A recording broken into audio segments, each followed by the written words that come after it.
चला तर स्वागत आहे तुमचं मुक्ताज किचनमध्ये। आज आपण बनवणार आहोत पपईपासून बनणारी ही अशी फ्राय अशी भाजी। तर ही कच्च्या पपईपासून बनवत आहोत आपण। या झाडाची तोडून कच्ची पपई आणलेली आहे आपण। ह्याला सर्वप्रथम स्वच्छ धुवून घ्यायचं, पपईला धूळ वगैरे बसलेली असते, आणि नंतर आपल्याला ही किसून घ्यायची आहे भाजी। म्हणजे पपई पूर्ण हे किसून घ्या। याच्यावरचं सालपट थोडंसं जाडसर असतं, त्याला असं व्यवस्थित थोडं जपून काढून घ्यायचं आपल्याला। आणि नंतर हे पूर्ण काढायचं झालं सालपट की लगेच आपल्याला ही अशी चिरून घ्यायची आहे।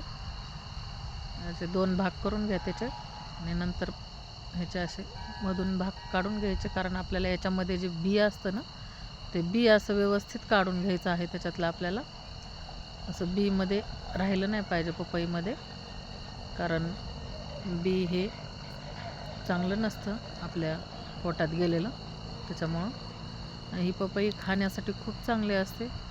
पेशा कमी किंवा जास्त अनबॅलन्स झाल्यावर बॅलन्स करण्यासाठी पण कच्ची पपई खाण्यासाठी सांगतात।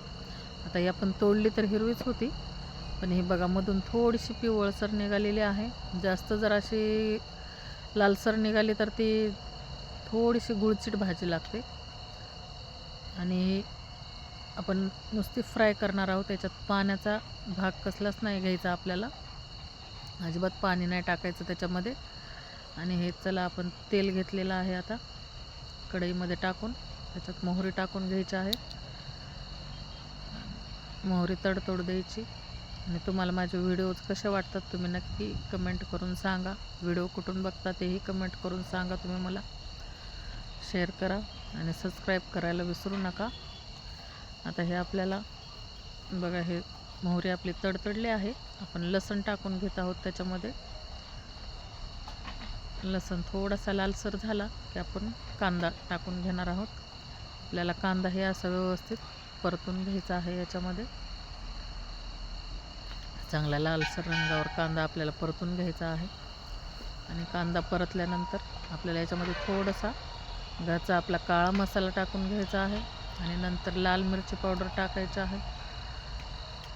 आणि नंतर आपल्याला हे तेलावर फ्राय करून घ्यायचं आहे व्यवस्थित। आणि टोमॅटो टाकलेले आहे आपण याच्यामध्ये, टोमॅटो टाकून आणि नंतर तेलावर सारखं परतून घ्यायचं आहे आपल्याला। आणि हे बघा, ही पपई चिरलेली जी आहे हे आपण टाकून घेत आहोत। खाण्यासाठी खूप मस्त लागते ही भाजी आणि खूप चांगली असते ही। बघा तयार झाली।